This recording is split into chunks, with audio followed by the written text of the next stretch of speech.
computer. Okay. And now I'm going to spotlight myself. Okay. Okay, well, you haven't unmuted everybody. There's still. Oh, okay. Maybe I had to do that again. Mute all current participants. And then Kim, you can unmute yourself. Fine. Okay, so I guess we can start here. And Kim, if you think about it, at some point take a screen share like we've been doing. Maybe wait till a few other people might have arrived or something. Okay. Okay, so welcome all. This is our ninth meeting of Exploring the Situationists. And as you know, this time we're reading the articles from Internationale Situationniste number 12, which was the final issue, came out in 1969, year after May 68. And let's see if I need to do anything else here. Okay. So I was looking through these, and I'm going to make fewer comments than I've been doing in the past. I think most of these things are fairly self-explanatory, and it's probably more interesting to have Q&A and discussion and so on. So looking through, I've divided the articles into four sections. The first section is just one article, the article on Czechoslovakia. And then between these things, we'll have Q&A and so on. The second will be the one on workers' councils and the one on self-management, which are roughly the same topic. And the third will be various things more specifically about the SI, the Situationists, how not to understand Situationist books, the elite and the backwards, which talks about breaks and all that kind of thing, the latest exclusions from the SI, and the organization question for the SI, that little article by Debord that was an internal document. And then the fourth section will just be the two short miscellaneous pieces, the one about space travel, the conquest of space in the time of power, and cinema and revolution. So for the first one, I will read a little bit, like I'm not even going to quote these things, but I think I will do that for this one. Near the beginning of that article on Czechoslovakia, this was about the Prague Spring in 1968, there's this paragraph that kind of sums up the situation and the issue. And it goes and he's quoting the book that the Situationists wrote about May 68. But in writing about that, they have a little note because as May 68 was happening, these things in Czechoslovakia were also happening. And so a little bit later, that kind of comes to fruition. So in that book, we said a month before the Russian invasion, the bureaucratic appropriation of society, and bureaucratic always means, in this case, it's like Stalinists. In other words, it doesn't mean like just people who are in offices. It's like the bureaucracy as a class is what they're talking about. The bureaucratic appropriation of society is inseparable from a totalitarian possession of the state and from the exclusive reign of its ideology. The present rights of free expression and association and the absence of censorship in Czechoslovakia, which will in a very near future lead to one of these two alternatives. Either a repression, which will reveal the sham character of these concessions, or a proletarian assault against the bureaucratic ownership of the state and the economy, which ownership will be unmasked as soon as the dominant ideology is deprived for any length of time of its omnipresent police. The outcome of such a conflict is of the greatest concern for the Russian bureaucracy, whose very survival would be threatened by a victory of the Czech workers, unquote. So that's what they had said in 1968. Now, without the quotes, writing a year later, the first alternative was imposed by the intervention of the, quote, Soviet tanks. And they put that in quotes because Soviet means, as we will look, Soviet is just the Russian word for council. So the original Russian Revolution that talked about all power to the Soviets and this kind of thing meant all power to the workers' councils and soldiers' councils and whatever, peasants' councils or whatever. And it just because the Bolsheviks took over in that name and called themselves the Soviet Union, the Soviet government, and the parliament that they had was called the Supreme Soviet. That word has been tarnished so that people think that just means, Stalin or something, which it then became to me. But the Situationists always put that term in quotes to remind people that that's just a word, that originally meant something totally different. The first alternative was imposed by the intervention of the Soviet tanks. The basis of Moscow's total domination of the, quote, socialist countries, another misnomer, was this golden rule proclaimed and practiced by the Russian bureaucracy. Socialism must go no further than our army.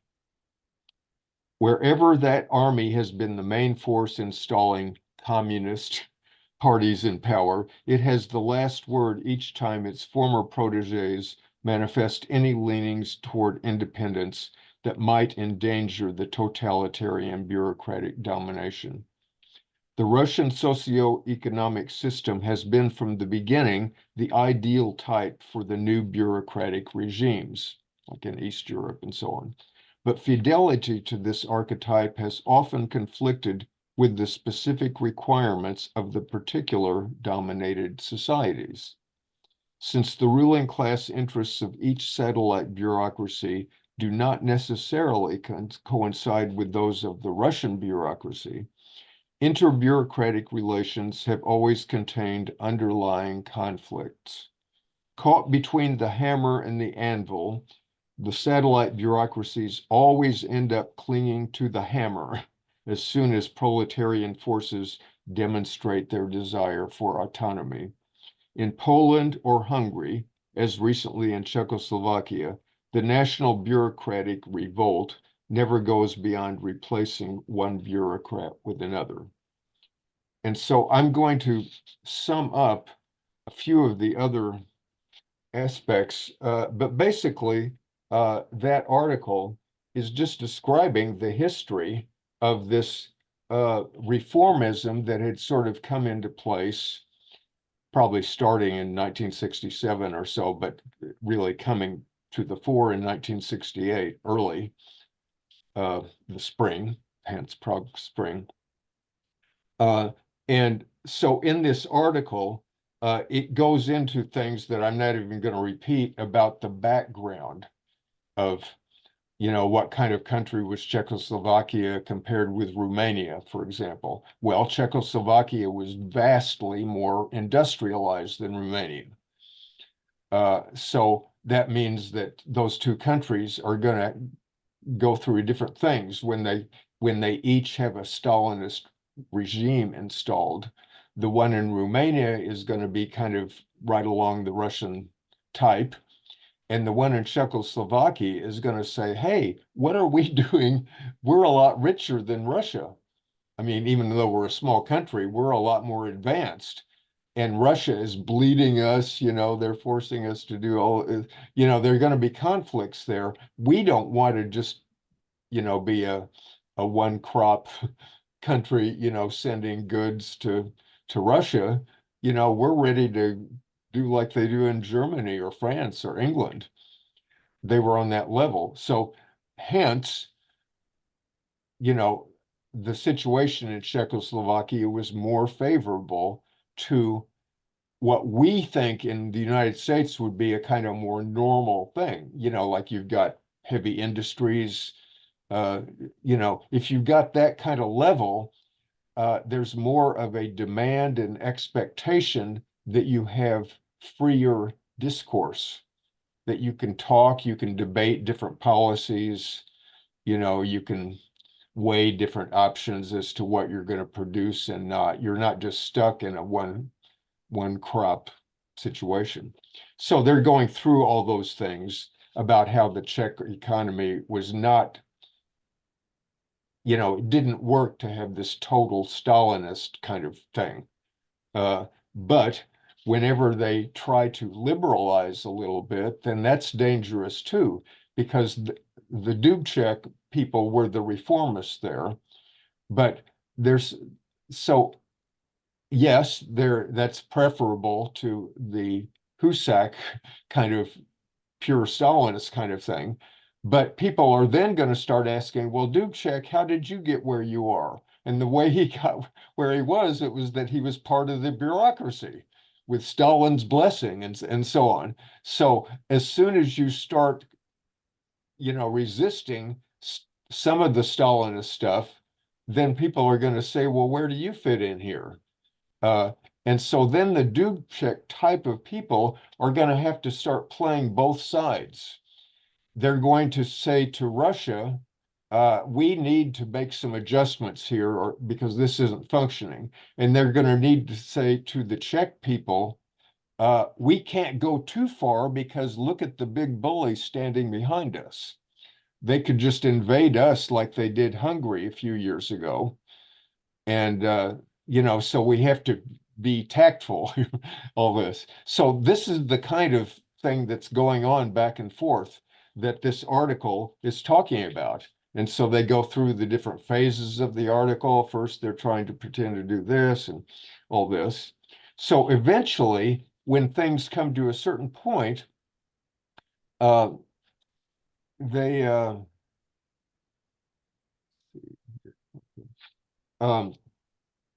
where things do come out, then Russia decides to invade. And so, along with other Warsaw Pact, so-called allies.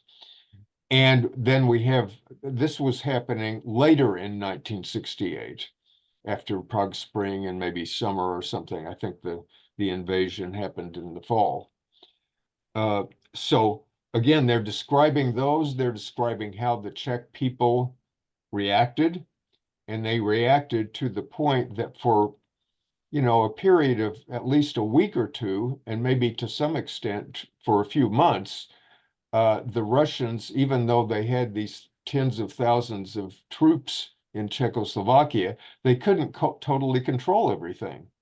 There were still pirate radio stations. There were still, they were even doing stuff like changing the street signs so that the out-of-town people wouldn't know where they were in the city, things like that. So eventually, of course, the Russian thing won, and they installed, a new, or reinstalled a more Stalinist regime. But then at the very end, I just want to read one other thing, and we can go into the discussion. This is they're looking back. They said the Russian intervention succeeded in slowing down the objective process of change in Czechoslovakia, but only at a tremendous cost for international Stalinism. The bureaucratic regimes of Cuba and Hanoi, being directly dependent on the Soviet state, could only applaud their master's intervention, to the great embarrassment of their Trotskyist and Surrealist admirers and the high-minded souls of the left. Castro, with a singular cynicism, justified the military intervention at great length as being necessitated by threats of a restoration of capitalism, thereby unmasking the nature of his own socialism. Hanoi and the bureaucratic Arab powers, themselves the victims of foreign occupation, push their absurd logic to the point of supporting an analogous aggression, because in this case it is carried out by their self-styled protectors, i.e. Russia. So I'm going to stop there, and we can go into Q&A, and you can also, as usual, type a question or comment in the chat if you prefer that. So Bruce Allen, you can unmute yourself. Okay, I just a couple things. An interesting point of comparison with when you look at 68 in Czechoslovakia is to compare what happened there with what happened in Poland in 1956. There was a popular and largely worker-based uprising in Poland in 1956, but the difference there was that the bureaucracy, in the form of a guy named Gomulka, managed to keep control of the situation and managed to consolidate the position of the party, and then gradually, in a very incremental but steady process, restore the Stalinist apparatus's control of society without and keep it in the effectively in the USSR's fold. And they managed to do that, and it didn't happen all at once, but what I'm suggesting is that Dubček maybe conceivably had in mind that he might have been able to do something like that, to keep control, to allow a limited amount of reforms, keep control of the situation, and then and knowing full well that there would be a rollback process that would subsequently unfold. Yeah. One other point I wanted to make was there was a brilliant observation at the top of page 332 about the bureaucracy, and that is that when certain sections of the bureaucracy denounced and attacked the crimes of other sections of the bureaucracy, which usually meant the more Stalinist sections of the bureaucracy, they always did so as if they could separate themselves from it. There was an incredibly important example of that, and it's really under-recognized, and that is in 1956, when Khrushchev made his famous secret speech in which he exposed to the Soviet Communist Party the crimes of Stalin. He brilliantly did it in a way that in no way implicated himself, so that it was like, I'm completely clean. Even though I was at the top of the Soviet bureaucracy, I'm completely clean. And Stalin did all these terrible things, but may in no way reflect on me. And that was brilliantly captured in that point in the arguments they made at the top of page 332. Yeah. Thank you. Can Mike I Ballard? can I just add the sentence that I think you're referring to? The bureaucracy does indeed denounce its own crimes, but always as having been committed by others. Yeah. Mike, you can unmute.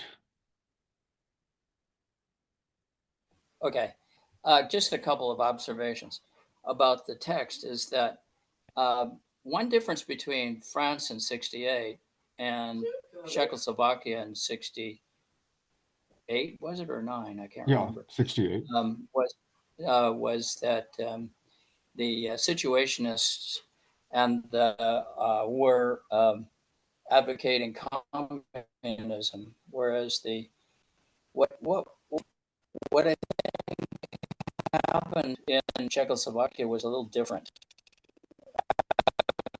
Advocating communism, I think it was just the opposite. I think what they were advocating is they had fallen for the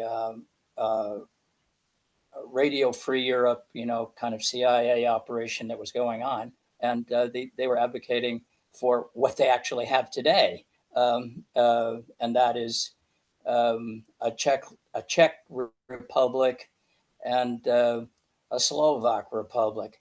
I mean, I went to Czechoslovakia in 1982, I think it was, and I drank with Czechs, and I went to Prague. I didn't go to Bratislava, but there were Slovaks in Prague the Czechs didn't like the Slovaks because the Slovaks were like, they considered them to be backward. And the guy, interestingly enough, the guy that the Soviets installed as leadership of the Communist Party after Dubček was a guy named Husak, who was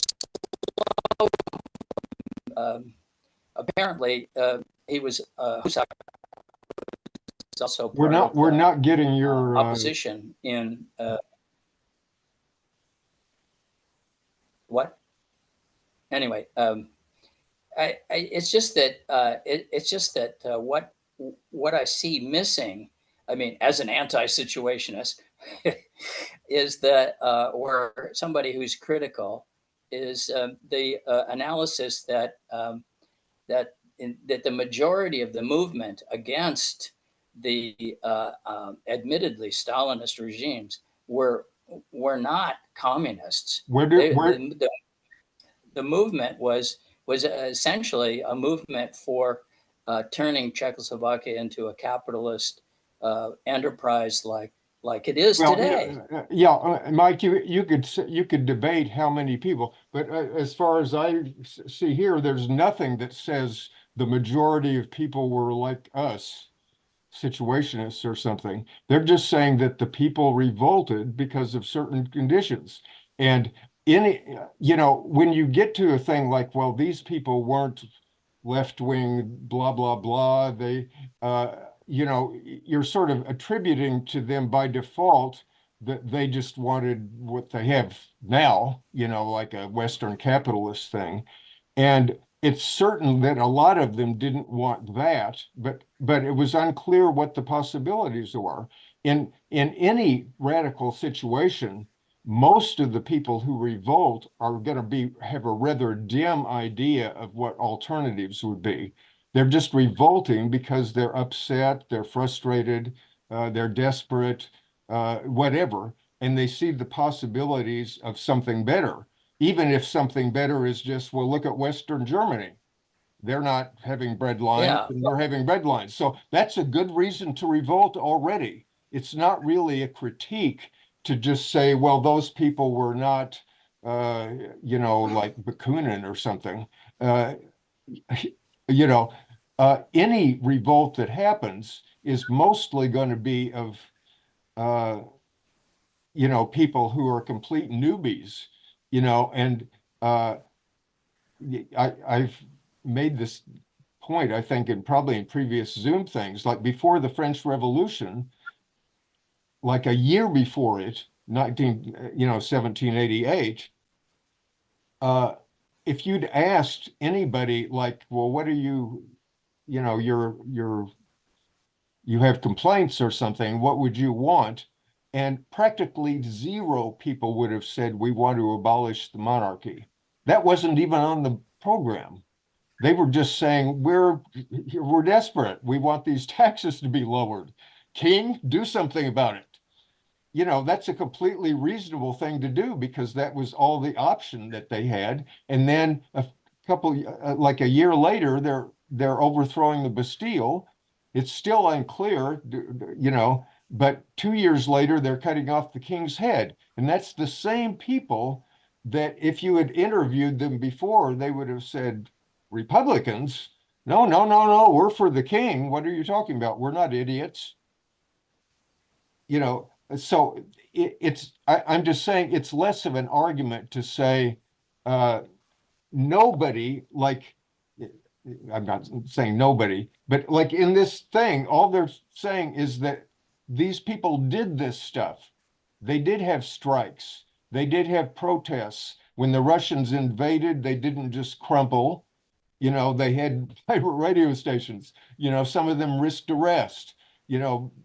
All these kind of things. Just like in Hungary, a lot of them fought against tanks and so on. So it's just, you have to look carefully, what are the Situationists saying here? And they are almost never, including in May 68, saying that the majority of the population wanted to abolish the state. I mean, the majority of the population never heard of such a thing. you know, but the point is that objectively they were in a situation where for a month they were ignoring the state.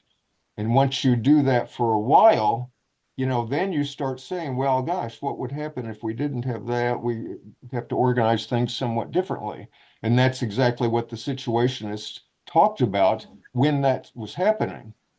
But the Situationists were not saying, oh, the majority of people were believed, you know, they wanted to abolish the spectacle or the commodity system or something. Right. Yeah, but what I'm saying is that the content of the revolution is people themselves. Well, As, I mean, the as content Marx and Engels is would like want that it there to was a be. reformist bureaucracy, which was already something pretty significant because the So that's previous people reformist themselves. bureaucracy in Hungary ended with Nagy getting executed. I mean, Dubček has that in the back of his mind too, you can be sure. You Oh know, yeah. so Yeah. things had advanced enough is that in this situation, the Russians did not feel that they could just haul off Dubček and shoot him. You know, they had to just sort of demote him and put something in place, and they kept the you know, it's just like after May 68, all these people who got arrested and all that were freed. And it wasn't out of the humanitarianism of de Gaulle and the police. It was that the sort of social momentum consciousness was such that you know, people weren't going to go for that. And I think we Right. have to assume that if we look at what happened in Czechoslovakia, you could say, okay, the Russians invaded, yes, but they were also too scared to just mow down everybody. You know, it wouldn't, you know, things had advanced in the 12 years since Hungary in 56 that, you know, their control of their own country was dicey enough and they didn't want to force the hand of people where you had everybody in the entire country against you. Right. Bruce? That's yep. Yeah, just quickly, what I think you have to consider in these situations is the trajectory of events. That's the real thing to observe and to analyze. And in the context in the context of the trajectory of the events, look at for the tendencies that emerge in the process or the formations that emerge in the process, and that uh, uh, shows what is significant and what is not so significant in terms of what the possibilities being presented are. And in the case of Czechoslovakia in 1968, I would point to the fact that the context of everything that was happening then regardless of the political consciousness of the population in general, you still had the emergence of a movement of workers' councils. And that in itself poses intrinsically a radical possibility Oh, in terms of a transformation of society. And it's not guaranteed to follow through on that to its logical conclusion, but it certainly shows the possibility of something of a more radically, far more democratic socialism as yeah, you yeah, know, closer to what the Situationists are advocating. yeah. Okay, so I think we could move on to the next two articles, which actually are fairly relevant to this. Um, let's see here. Um, which are the article by René Rizal, who was one of the Enragés, one of the young guys in the who triggered May 68 with their little group Enragés. And then we got another article by the older situationist Vanagem, the author of Revolution of Everyday Life, about self-management. So I'm not going to quote anything from either of those two articles. They kind of complement each other. The Workers' Councils is a more specifically historical thing and gets into nuts and bolts. And self-management is sort of, you might say, what the Workers' Councils would do. You know, it's the workers are struggling to self-manage their struggle and self-manage their society. So just different slants. I'll just go through very briefly that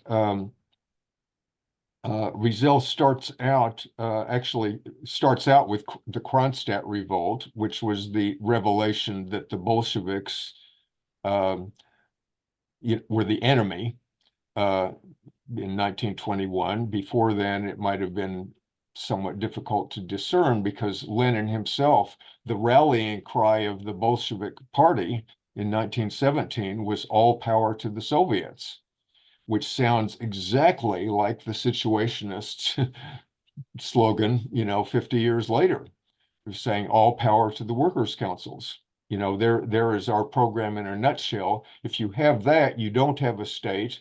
If you have that, you're not going to have capitalism, etc. But when in the reality, the Kronstadt sailors, who had been in the forefront of the 1917 revolution, ended up, after just a few years, finding themselves in total opposition to the Bolshevik government under Lenin and Trotsky, and saying, wait a minute, you're bringing back the secret police that the Tsar used to have, and you have these authoritarian militaristic methods. And so their revolt was crushed personally by Trotsky. So if you looked back, you might have expected that Stalin would do that, but Trotsky was more famous for being critical of the bureaucracy and so on. But you see that when Trotsky was in power, he did everything that Stalin did. So then he steps back and he mentions that the Paris Commune was sort of the first time when the workers, with a mass population, more or less took over the management of Paris, which was the big city of France. So it wasn't a country, but it was a pretty big deal. And he mentions a few things about that, but this was something that was already mind-blowing enough that Marx and Engels revised their program. They had, in the time of the Communist Manifesto, they had said, well, the first thing is that the proletarian government has to do blah, blah, blah, change these laws and take over this or something. And after seeing how the Paris Commune operated, they said, we see that we were in error on that. We see that it's necessary to smash the state first. Because until you get rid of that, then when you do get rid of that, we've seen this new form of organization. And that was this sort of direct democratic thing. And then Riesel calls that a pre-councilist thing, which is accurate enough. It remains a little bit vague, like what are you electing or something. But after that, in 1905, you really had workers' councils that were invented in Russia. And they were invented where in Russia they're called Soviets. And they were invented by the workers. There were three main radical groups at that time: the Bolsheviks, the Mensheviks, and the Socialist Revolutionaries, who were a little bit more eclectic. All three of them were for revolution, and they had a lot of supporters among the workers and the population. But nobody in those leaderships, Lenin, Trotsky, or whoever else, had thought about this. I mean, it seems so obvious in retrospect. So what happened is that workers started to strike, and then other workers were striking, and then they just figured out, well, wait a minute, let's elect some delegates here, and the delegates are not a government. We'll send these delegates to Moscow or St. Petersburg or wherever the place may be to meet other delegates in the region. And they end up like being, this sort of new form of, you could call it government if you want, but a new form of democratic self-governing by the workers or by the people. You know, you could have peasant councils and soldiers' councils also. And so then that got defeated, as revolutions usually do. And then in 1917, that was why, you know, they reappeared. And then Lenin, the Bolsheviks started looking pretty good when they came out in favor of the Soviets, whereas Kerensky and these people wanted a more traditional government. You know, they didn't want to get all this populist stuff in there. But that were that. And then in the aftermath of World War I, you also had in Italy and Germany, again, spontaneous movements, but that usually called themselves councils and that organized themselves somewhat in that same manner. And they were each defeated, in most cases, by a combination of defeated from inside when people, you know, sort of betray whatever, and from the outside, like in Germany, they were defeated by the Social Democratic Party, who had become the government, and that government enlisted these people who we would now call like militias or something, you know, the Freikorps, and went in and just murdered, you know, the workers, you know, and well, we put that in. In Italy, there was a similar kind of thing, and in 1920, and as a result of the defeat, it's mentioned there, like what came next? Mussolini, 1922. Like that was sort of the alternative to keep more of these mass strikes from happening. And then Riesel goes into some of the nuances of the different German parties. There was a workers' party and a workers' this party and this kind of union and what their relations are. And he points out that that same problem, same issue was in the Spanish Revolution in 1936. You also had a union, the CNT, that was massive and was kind of like the IWW, and it's, you know, it had more than 1 million members, I think 2 or 3 million members. And then you had the FAI, the FI, which is the Iberian Anarchist Federation. And that was sort of the professional anarchists. The CNT was anarchist, but it was like a union. And so Riesel is pointing out that there was the same division there, and it's not an easy thing to just decide, well, oh, these people are evil because they were professionals, you know, or something. But you don't want to let Phi run everything. And Phi didn't want to run everything, but, you know, there's, this is an issue that's kind of an ongoing thing, like, well, what would you do if you had this sort of thing? And the Situationists are thinking about that themselves because they've seen this.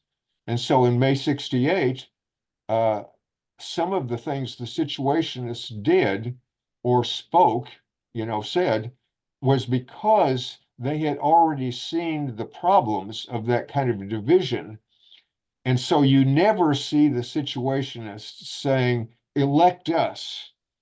We're radical and we know what we're doing and we'll do that. What they were constantly doing is say, keep the power you have. Keep it democratic, keep it horizontal, you know, kick out anybody who's trying to take over, like the bureaucrats or police or some leftist group or something. And that's partly as a result of this history that Riesel is resuming. So, and then there's a brief, you know, there are also groups that like ECO, which is a French sort of spontaneist group, we would say technically. It's like they're saying, they're reacting against this hierarchy by saying, oh, we must not talk about this because that would be manipulating the workers. Well, if you're not going to talk about it, who is going to talk about it? Yeah, you have to address issues, So the Rizal is making fun of eco as being kind of oblivious, like that in practice, if they actually do something, they too have to write, they have to make statements, they have to make proposals and so on. So you can't just say that you're a bureaucrat or a hierarch or something if you suggest doing different things. And then Rizal also points out the traditional council thing was literally a council. It was an elected thing, a smaller group of people. And what made it desirable, admirable, was that the council did not have power over its base. If you were elected to the council, you could be recalled by the people who elected you, etc. And so Rizal is pointing out that it's clearer if you might call this assemblyist to stress that the real power is in the popular assemblies. The councils are just sort of a technical thing that you do to, coordinate with other assemblies and stuff like that. And actually in Spain, around this same time, like in the 70s, there were people similar to the Situationists, and they called themselves assembleístas rather than councilists, just to emphasize that point. So, and Vanagem, is not going through this historical thought. He's sort of looking at this and projecting in the future a little bit, like what will you need to do? What will we need to do if such situations happen? Well, we'll need to first of all, have this to organize this and blah blah blah. So I think I'm going to stop there for further Q&A and discussion. Ken, Yes, Kim. I just wanted to mention one little detail because I think somewhere, I think it's in this essay, when he's talking about Italy, he mentions the newspaper Avanti, which was at the time a newspaper that was published by Mussolini when Mussolini was a socialist. Right. Before Mussolini. Yeah. Did you know that Mussolini was a radical socialist up till World War One? And this will blow people's minds who are familiar with anarchism and all that. Mussolini translated some Kropotkin. No. So here's the founder of fascism, and the literal founder of fascism was originally close enough, radical that he would say, oh yeah, Kropotkin, this is, talking about mass movement. But what happened with Mussolini, like that happens with similar types of people in those situations, is that during World War I, when it started out, Italy at first declined to participate. At first, it was Germany against France and England and blah, blah, blah. And Italy was just on the sidelines. It could have gone to either one. And eventually, Italy decided to join the war. And this is kind of comical if you think it. There was decided we ought to get involved in this thing so we're not left out. Now, which side shall we join? It wasn't anything obvious, but for various reasons, they decided to join France and England, and all that. But anyway, that process so disgusted Mussolini that he just said, fuck these leftists, they're so wishy-washy, they don't know which, and gradually, in not very long thing, kind of flipped into being this tool, like where he hired out, to the big industrialists, like finance us and we will beat the shit out of the communists and socialists and, the striking workers. And that's what they did. And then at a certain point, just like in Germany under Hitler, the hired gangster became the boss.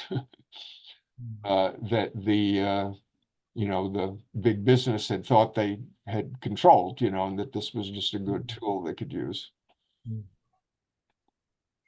Wow. So any other questions or comments on the issue of workers' councils or self-management?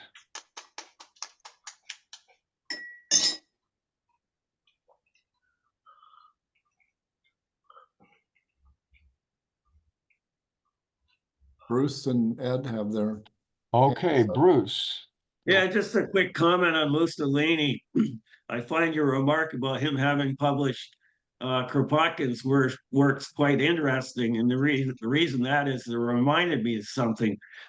After he took power, they jailed the famous Italian anarchist Enrico Malatesta. But Enrico Malatesta was jailed under the most favorable possible conditions for somebody who was a political prisoner. And that was because Mussolini had such high regard for Enrico Malatesta prior to taking power that he respected him so much that he basically dealt with him very genteelly. I wasn't aware of that. Yeah. Well, they also jailed Gramsci. Gramsci, yeah. And in fact, they jailed all people in the parliament who were considered to be anti-fascist. But Gromsky didn't get as good a go as Malatesta did, is the point No, I'm he making. was in jail a lot longer. He was able to write some books and stuff like that, but okay. Ed Stress? Hi. Sorry, caught me in the middle of breakfast. Yeah, I was just interested in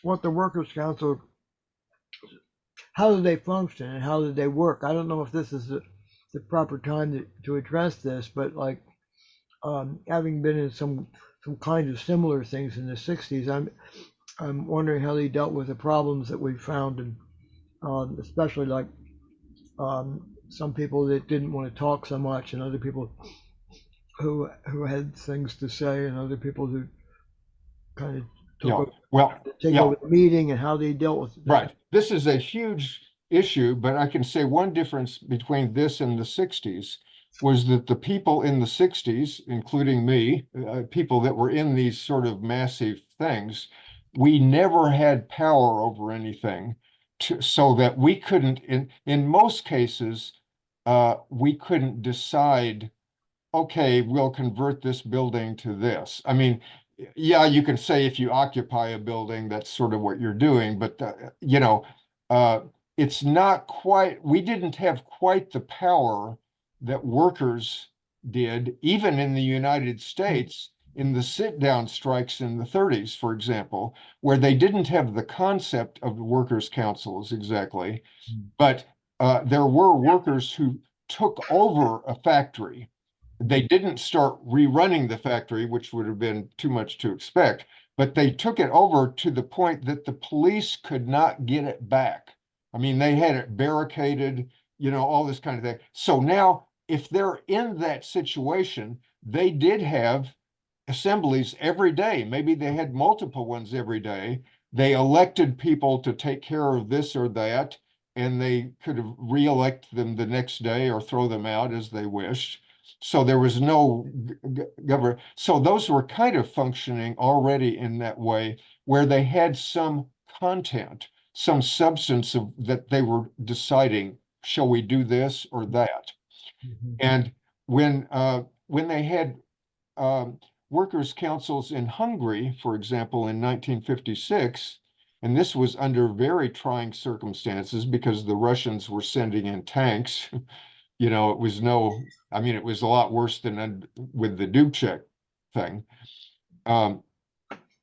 There were observers that said that they noticed that, you know, people could speak, individual workers could speak, workers' councils were set up, and workers could speak, but anybody who wasted time, like just sort of who rambled on or was proposing something completely idiotic or unrealistic or something, They shot him. get booed off the stage. You know, there wasn't a rule, but it was just like, hey, man, seconds count at this point.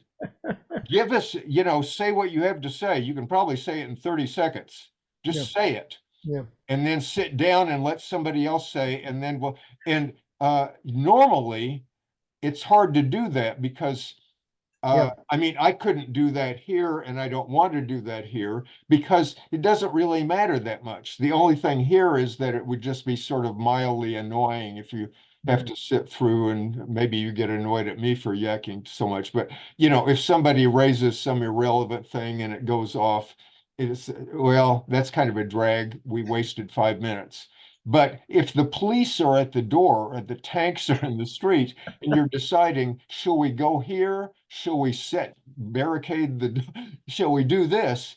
You know, when it comes to that, people who are involved know the issues and they'll say, yeah, no, yes, you know, they don't need people to say, oh, that reminds me of something, you know. Well, I mean, So a lot of those things, like if you're thinking of like leftist groups generally, or like sort of People's Park. hippie communes or something. Yeah, SWAT, these SWAT people, or People's Park is what's going on now. And next week, I will yeah, be yeah. council Okay, at People's okay, Park. take People's Park. The point Berkeley is, Free Clinic, we used to have to really make up our minds what we're going to do. I was yeah, in the yeah, mental health yeah, section. We're going to decide. yeah. So, Workers' councils. I mean, yeah, I mean, to mattered. the same way back in the free speech movement, which was Yeah, another similar movement, exactly. they didn't exactly have literal councils, but they kind of functioned like that. You know, they'd have big assemblies and people had 3 minutes to talk, and then, you know, uh, and then they would decide to do something. For example, to In which occupy a building. in which case are you talking about? You mean squats or? Free speech movement. Oh yeah, yeah, okay. Yeah, Okay. you know, like they didn't just walk into Sprout Hall on campus. They said, "I propose that we go into Sprout Hall and take it over, lock the doors." And how many are with me? And it took them, you know, not very long to say, "Yeah," and then 1,000 people go in the building, you know, because they had that possibility there. They didn't need to, you know, debate niceties or something. And they would also say, okay, we need some food here, or we need to clean up this or something. Well, they would do those again in a kind of self-managed way. You first ask for volunteers. Mhm. If you don't get volunteers, you say, okay, how else are we going to take care of it? You know, or who's good at this? Okay, we've got so-and-so who's good at, you know, printing or Xeroxing or something. So we'll have them. You find out these things and then you work it out. So that's, councils would do that. But the thing that we're talking about with the larger scope is that the councils will hopefully be on the way to running everything. Right. So it's not like it before then, you're just, you know, a partisan, you know, you're like a guerrilla or something like that. But if you get to the point like they were in Hungary, where they're running the town, Budapest, you know, not even though Nagy is nominally in power, they're the ones who are really calling the shot. And it was similar in Spain, in Barcelona, you know, even though there was a government, it was actually workers by the millions who were deciding how to run their factories. And if they were in a factory making something stupid, they decided, well, let's stop making this stupid thing and switch it over to making something else, maybe weapons, you know, that we can fight the fascists with or something, Sort of like whatever was needed. Afghanistan. Afghanistan. Of course, that's a Yeah, that's a that's yeah. It's very weird. that's too Yeah, different. but they had to learn how to do it before Yeah, they yeah, were yeah. fighting. In You any know, of they had to these things, learn you how to have to make it do it, work. but Now they in have a country back. yeah. Judy, unmute yourself.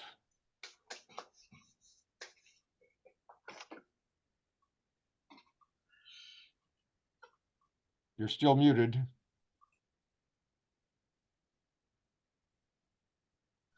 There you go. Well, I have to confess that I'm an ex-union bureaucrat, and I come from the building trades unions, and my union of course, they weren't committed to revolution or anything, but they did have a whole huge system of councils and, you know, stewards on jobs, and then district councils, and then executive councils, and blah, blah, blah. And they did hire from their own ranks for the bureaucrats. I mean, I was a carpenter and I got hired, you know, to be a business agent. But I think it's really interesting. It was interesting to me to see that even though they have this elaborate democratic system, that essentially the person at the top had complete power. You know, even though they had all these councils and all these committees and this and that, the executive secretary still made all the decisions. Yeah. And I don't know if it was, you know, it had degenerated into that, or if it had ever been different. But it is interesting how even with that kind of framework, that kind of idealistic framework, you can still end up with a kind of dictatorship. Oh, yeah. So the democratic forms don't mean very much except window dressing if the content, for one thing, if the content, so as you said, the Union had nothing to do with revolution. So we're not even talking about this thing. Of course, as a kind of bread and butter matter, you know, anybody would be idiotic not to fight for their own interests. You know, so if you're getting crappy pay, you want to fight for higher wages, etc. You know, and to do that, you may organize in a union, or you may vote for a politician that's going to change that or something. But the point here is that the Situationists and other like-minded radicals are looking back at this and said, we've had unions now for more than 150 years. And the original unions sounded like maybe, hey, that's a good idea, you know, get the workers together, and if you got the majority of workers, you know, they're going to end up, you know, getting their rights or something. But it didn't turn out that way. Like in so many cases, you have, whenever something is different, like in May 68, you've got bigger things to do. The unions are right in there opposing it like life and death. You know, like there's less, you know, it's just that they have they've kind of built up a notion that, oh, I'm such a heroic guy, putting in my extra time to do this thing, but you need people like me because you wouldn't know how to do it. Well, they've become part of the system. Yeah, absolutely. I mean, they hang I mean, out. and that's not a bad thing. I mean, I think unions Well, are it's better an than no expected unions. thing, you know, like if any one of us was elected to Congress, you know, there's a limited number of things we could do. If we were uncooperative, we simply wouldn't get invited to anything, and we wouldn't know what was going on. You know, you end up getting things, okay, welcome to the club here. Come on over to here, you know, let us take you out to dinner. And before you know it, you're thinking, hey, this is great. You know, I never realized. Anyway, I want to move on. Greg, unmute yourself, please. Yes, to kind of expand on Ed's question, and I apologize, I'm not very familiar with what happened during Occupy Wall Street so much, but was there any sort of you know, movement or rhetoric about worker councils or some sort of form of a more direct democracy within the Occupy Wall Street movement? Yeah, I was in that. That's the one significant thing that I was plunged right into, Right. almost the moment it started. And I can say that the direct democracy aspect was their gangbusters. You know, I mean, that was sort of what it was all about. You know, is that you get together and, you know, people arrange different ways. Do you have majority rule, or does it have to be consensus? Consensus is not very practical when you got a large number of people, but some of them, like Occupy Oakland, had a thing like that if you were making a decision, you had to have a 90% vote. So it meant that for practical purposes, everybody was on board, even if you had a few objectors or even spies or something like that. So there was on that thing, it was very interesting and interesting in a lot of other ways. I wrote, actually, I'll, in my thing here, I'm going to send you links to the stuff I wrote about Occupy, because a lot of these issues come up. Yeah. Uh, I need to read they're it. practical issues and all this. But unlike May 68, there weren't workers occupying the factories. And that made a big difference. We were occupying street corners, maybe in a few cases, certain buildings temporarily until the police came or something.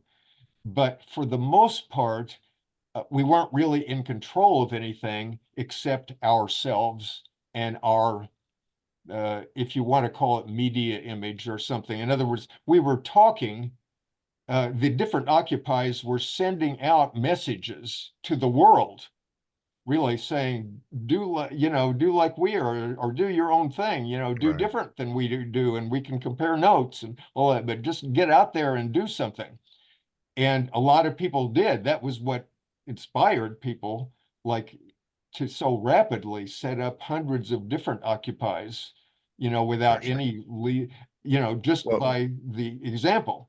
But again, unlike May 68, there was nothing, like that was why it was considered really cool as a possibility when we had the longshoremen on the west coast of, California and Washington and so on, that were sort of in communication with us.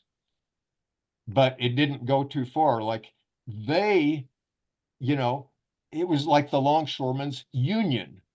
And when we would talk with these people, I'm speaking figuratively because I wasn't there, but some of the Occupy people would go and meet them. They'd say, well, as a union, we can't legally do blah, blah, blah. So if we were asking them to blockade the port of Oakland, they couldn't just sit down and do that, because then the government would come in and say, you are fined $20 million for having disrupted blah, blah, blah. You've signed a contract to not do that as a Right. union. And so they told Occupy Oakland, they said, if you want us to strike or to block that, you have to force us to do it publicly, so that we can say, hey, 50,000 people just showed up there. Who knows what might happen? We don't dare go to work. We could get killed. And then they would have a legitimate sketch. So that's what happened. 50,000 of us walked out there, and it was obviously completely impossible for business as usual to go on. And so then they could say in good conscience, legally, oh, sorry, folks, we can't, it's not our fault. This Occupy thing has prevented us from doing our normal work.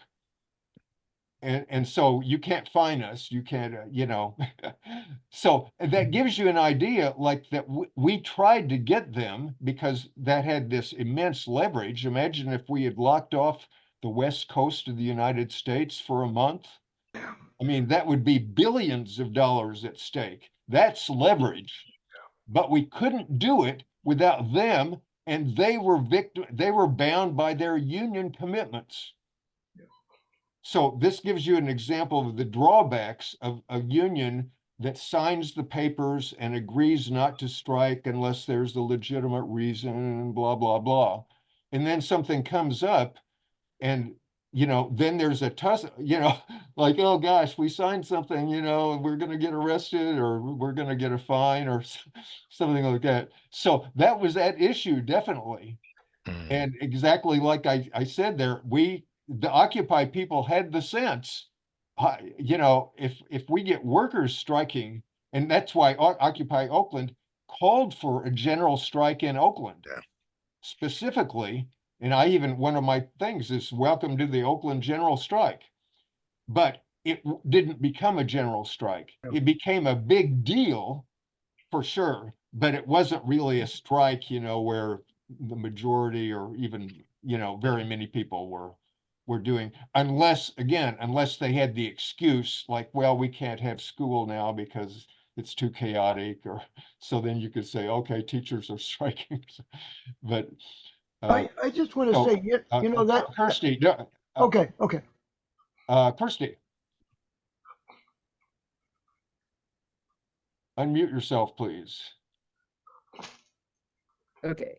Yeah, well, this is kind of related. I was just kind of wondering, so like in one of these things in this generalized self-management, like number 7, they say workers' councils constitute a new type of social organization through which the proletariat puts an end to the proletarianization of everyone.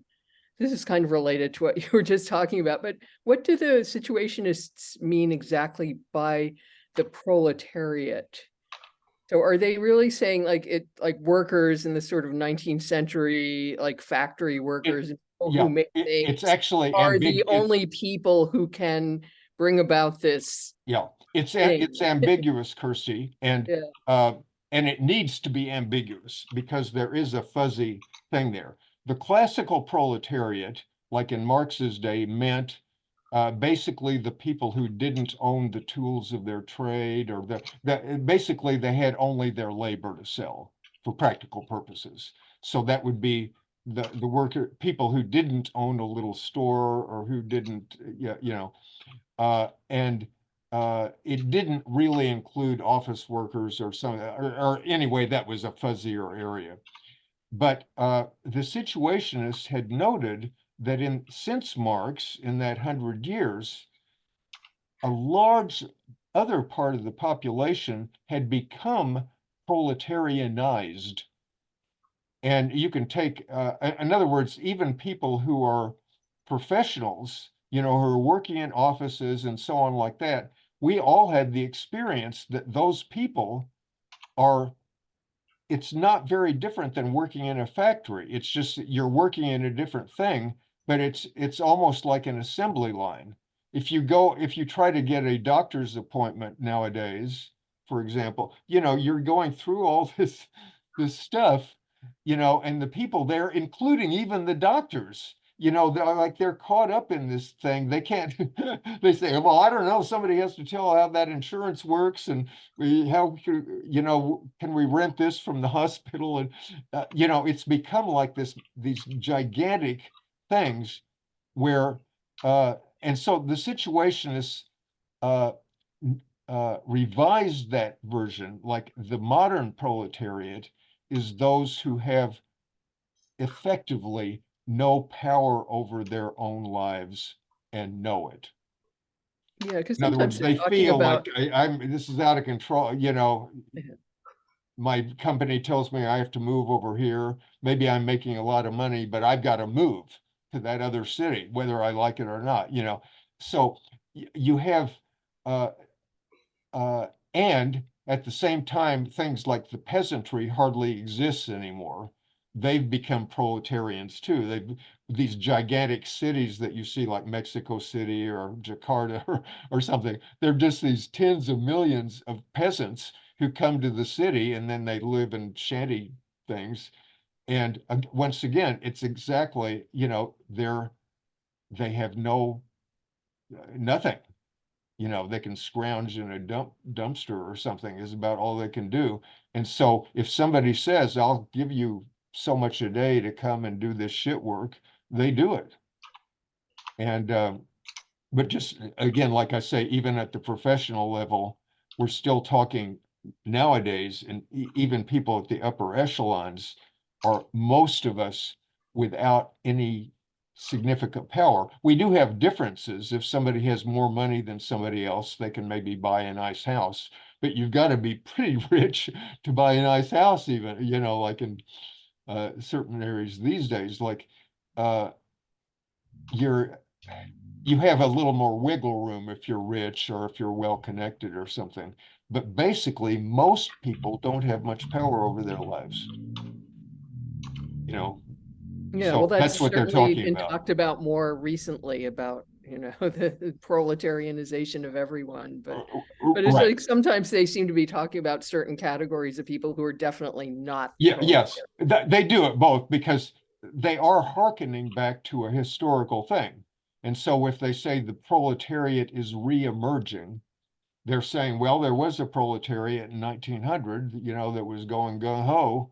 A lot of these revolts and forming unions and electing new parties and stuff like that. And a lot of it didn't work out. And so basically they lost. And so then you had ideologies come along that said, oh, the proletariat doesn't even exist. We have a classless society. It's all blurred together. And so in contrast to that, the situationists would say, no, the proletariat's still there, including these blue collar worker types. There's still millions of them. And, you fooled them, so that a lot of times they vote for the fascists or, whatever, but they're still there. They're not satisfied. And we are saying there's also a new proletariat that is kind of larger, and that includes virtually everyone. So that's the Occupy thing. We are the 99%. Yeah. Is like, it's a rough way of saying that the people who really are in charge are less than 1% of the people, even if there's some layers of, other bureaucrats or, stuff kind of in between that blurs the thing. Basically, you have less than 1% of people that are really calling the shots, that really decide, are we going to shift the economy in this direction? Are we going to go to war? Things like that. Lee, driving. Yeah, can you hear me? I can hear you. Yeah. Okay, good. Yeah, I just wanted to point out that it doesn't usually take tens of thousands of people to shut down the Port of Oakland. In fact, the Port of Oakland was shut down yesterday as part of a protest in solidarity with Gaza. And when we shut it down with Occupy Oakland, like, we kept shutting it down for many, many days, even when there was only just a few hundred of us out there. Uh-huh. Just so people know. Right. That's a very good point. Like, I was there when 50,000 people were there. And I walked out to it was just like bliss, it was just mind blowing. It's like we were so many people that we were, nobody could have done anything. Yeah, you could drop an atom bomb on us or something, but realistically, nobody could do anything. Because nobody was armed. It would have been just completely idiotic if they started shooting people down or beating people in the head or something. They've done it. So with 50,000 people in a march together, you don't do that. If you do, people who have done that end up getting torn apart alive. I used to have a photo, I don't know if I still have it, of a secret policeman in Budapest during 1956. And it was just a picture of this guy who had been torn apart. No. And there was a crowd of people just sort of looking down at him, and they were probably among the people who had torn him apart, just physically, because he was some cop, like I say, a secret police type of guy who had stupidly decided that, oh, you people have no right to do this. Well, yeah, under normal conditions, yes, but now we're in power, so fuck you. Did he shoot people? Well, I'm sure. Yeah. You left that out. It's like saying, did the stormtroopers ever hurt anybody? It's like point. Yeah. So anyway, thanks for. But as Lee points out, once the situations changed, you could do this with just like a couple hundred people or something like that, because by then the expectations were changing, and whereas if you now went out, well, Lee is saying that recently, because of the anti-Israel protests. You know, they've been trying to block sending arms to Israel in the Bay Area, but maybe other places, I don't know. Yemen.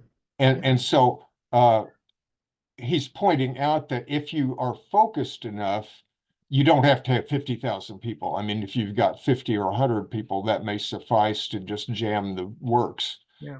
You know, to make at least to slow things down, because then they have to call the police and they have to, you know, they have to go through all these formalities and stuff like that. And meanwhile, it's getting on TV. Why are you people protesting? Oh, no, no, no, you know. So they have to weigh the risk of attracting more attention to whatever cause you're doing. So I think we better move on here. We're running a little bit behind. The next things I'm just going to briefly resume. There's 4 articles about the SI, basically. There's one called How Not to Understand Situationist Books. And what they do in this article is that this is in 1969. So you have the 2 books, Society of the Spectacle and Revolution of Everyday Life from 67. And then after May 68, the Situationists wrote another book about that in late 68. So in 69, they're looking through back. And as they say, you know, if May 68 hadn't happened, the official reviewers would have been ignoring these books probably, you know, pretty much. But since May 68 and other related kind of things, even like the Strasbourg thing that had happened a year and a half before, they're kind of forced to deal with this. And so they give examples of how different people from different angles tried to deal with it. So they give an academic Marxist trying to critique society of the spectacle, and they show the limits of his thought. And then when they get to Vanagim's book, they have these 2 psychiatrists or psychoanalysts, whatever they were, you know, looking at this in utter bewilderment. Oh, this guy must be crazy against authority or whatever. And then when they come to their book about May 68, they have an ultra-leftist group who is sort of, one would suppose, more or less in the same ballpark as them, but who is obviously jealous of them and is resorting to lies and falsifications to sort of put down the situation. So, oh, yeah, we've seen that before. So I might just mention, and I'm going to put this link that when I send you tomorrow, that as you know, I've been influenced hugely by the Situationists for the last 50 years. And many of my own writings have been attempts to not imitate them exactly, but that I've taken a lot of ideas from them. And so when I put out a collection of my writings called Public Secrets in 1997, I then looked at various reviews, you know, or reactions that people had to the book or to the articles in the book. And in, I think it was in 2000 or 2001, I put out a thing called a look at some of the reactions to Public Secrets. And so you will see that I analyze 4 different things. And I was inspired by this article. I thought, well, that's a good, I mean, yeah, you can argue, you know, oh, this isn't fair, or this person criticized me for this or something. You have kind of a debate. But I thought, no, I'm going to do this a little bit more like the Situationists did about their books. And I'm going to say, well, let's look at what this type of person has to say about this. And I refute that pretty much. Say he doesn't know what he's talking about, or he's revealing this. And then here's somebody else critiquing it from a different angle. And so what motives does this person have that become clear? What, you know, so just for purposes of comparison, you can see what one person, me, did with some of these things. Like this was something written in 1969, it's more than 50 years ago. But I was able in you know, like more than 30 years later, to say, hey, yeah, I know exactly how to organize it now, because Debord or whoever was doing this already did the work of sort of showing me how you could take somebody's critique and turn it against them, et cetera, et cetera. Mhm. So then there's three other shorter things. The elite and the backwards just kind of reiterates some of the points we've made about breaks, you know, where people accuse the situationists of being manipulative or, you know, claiming to lead everything or something. And they say, actually, this is projecting. We do nothing of the sort. You're so they're reacting on that. And then the latest exclusions is an interesting thing about how they excluded the people who were in the English people in the SI in late 1967.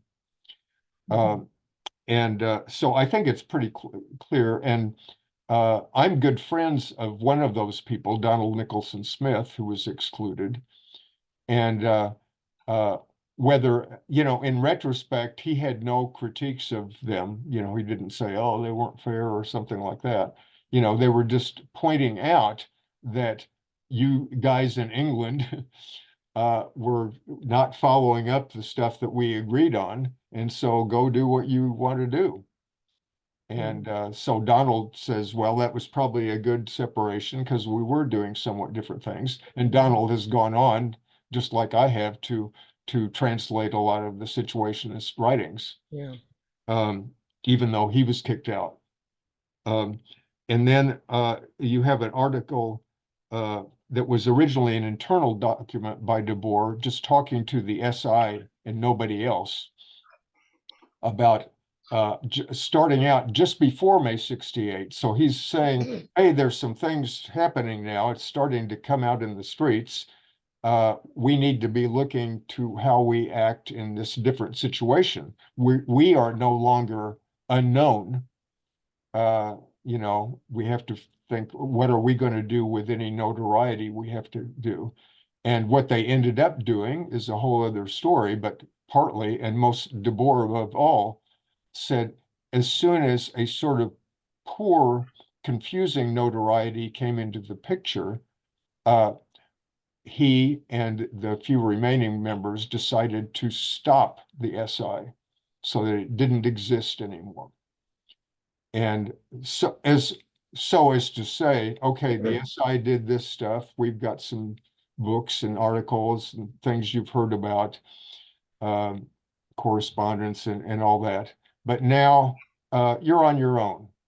We don't want to be in a thing where everybody is waiting with bated breath as to what the Situationists are going to say in their next journal. More spectacle. You know, this kind of thing. So then let's see how we're doing. I'm going to move on. We also have two other kind of miscellaneous articles at the end. There's the Conquest of Space in the Time of Power, which is talking about the astronauts, you know, the satellites and stuff like this, and more generally about science, not science so much per se as science as it tends to get used by what is in power. And so much of this, this is obvious thing these days, but he's just emphasizing that if you have a certain ruling class, they're going to be either forcing you or at least influencing you to research certain things and not to look at certain other things, so on. And then there's a brief article called Cinema and Revolution, where they, again, as they always did, lashed out at Godard as somebody they had the utmost contempt for. But there's also, at the end of that article, so they're talking about various uses of cinema and saying most of the uses are fraudulent. But they end up saying, "It is known that Eisenstein wanted to make a film of Capital," Marx's book, which is true. I mean, interesting concept to imagine. He never did it. "Considering his formal conceptions and political submissiveness to the Bolsheviks or Stalin, it can be doubted if his film would have been faithful to Marx's text. There would have been certain things left out, etc. But for our part," speaking of the SI, "we are confident that we can do better. For example, as soon as it becomes possible, Guy Debord will himself make a cinematic adaptation of the Society of the Spectacle that will certainly not fall short of his book." And of course, he did this about 4 years later, as soon as he got the funds for it, and who would let him do whatever he wanted with it. He did it. So you have the film Society of the Spectacle and 2 other later films that he did, which I translated later on. So any comments or questions about any of these last few articles I've mentioned? How can we see the film? The films are all online. Oh. I'll give the links to those also. And they're great films. I spent 1.5 years translating them. Debord's widow, Alice Debord, asked me to make the translation back in 2001. And my translation was published in 2003. It's now out of print, but hopefully in the next year or two, it's going to be back in print. So are there subtitles? I guess not. Yeah, I know. Yeah. Oh, there are your subtitles. Yeah. Great. Fantastic. Yeah. There's one. I mean, the point that my translation is into English, and of course, so I'm. You can see what there are, and so various editions of the films have come out, mostly pirate, where either my translations have been used as subtitles in many cases, or my translations have used to dub them in case somebody read over, the thing. So, Nice. any other questions or comments? And there are a lot of comments in the chat. Yeah, I'm just noticing this. Let's see. Mary had one question about the modern proletariat. Are you aware of the union movement among postdocs in colleges and science technicians working on research projects? These are well-educated people who unionize to negotiate with universities, colleges, research organizations. Yeah, no, that's an example of what I was talking about, that people who in the past would not have thought about being in unions because they thought, hey, we're in a pretty cushy situation here and so on. And now they find themselves, it's not that cushy. They're getting not as much money as they thought, and they could be fired more easily, and et cetera. And so they start going back like workers did in 1850 and saying, hey, we need to get together here. Ed Matthews, please unmute yourself.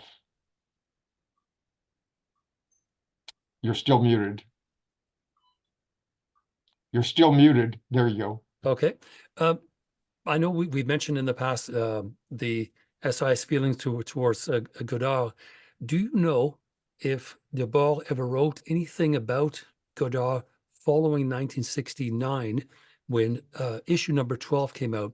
Because ironically, this is the period where Godard essentially walks away from narrative cinema and starts the Ziegler Vertov group and produces these almost agitprop political films, Wind from the East, British Sounds, Pravda, Vladimir and Rosa, Ici and Ailleurs, which are really the more difficult films in his body of work.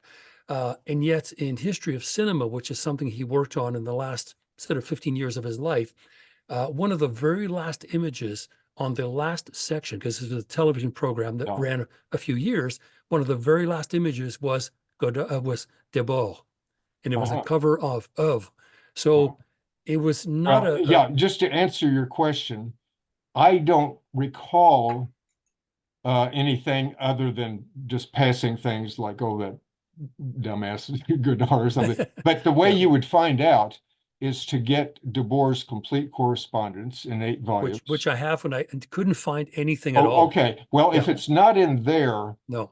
Okay. I wouldn't know. I think they, you know, Debord was also somebody who was very keen and good at doing things in their right time. Hmm. So at a certain point, he would say, I'm guessing, but he would project like, given the film culture and blah blah blah of this time, even before Godard is known, because Debord has a review of his first film. Remember, Mhm. before that, nobody ever heard of him.